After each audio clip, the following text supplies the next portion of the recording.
In the last 3 weeks, case numbers have continued to grow exponentially. We now have an estimated 4.2 million cases and 240,000 deaths. Almost every country is now reporting cases, and those who aren't may simply not have the resources to conduct surveillance. We don't see any change in the rate of rapid spread, and models estimate that we could have more than 12 million cases and close to 1 million deaths by mid-January.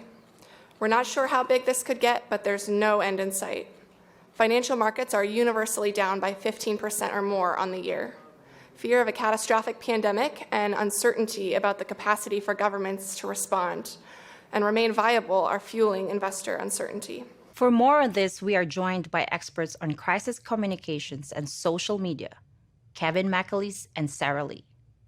To me, it is clear countries need to make strong efforts to manage both mis- and disinformation. We know social media companies are working around the clock to combat these disinformation campaigns. The task of identifying every bad actor is immense. And experts agree that new disinformation campaigns are being generated every day. This is a huge problem that's going to keep us from ending the pandemic and might even lead to the fall of governments, as we saw in the Arab Spring. If the solution means controlling and reducing access to information, I think it's the right choice.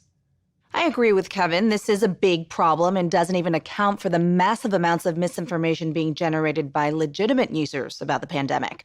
But it's not just trolls who are spreading the fake news. It's often political leaders themselves. Who's to judge what's real or not? Would we trust every government to separate truth from lies?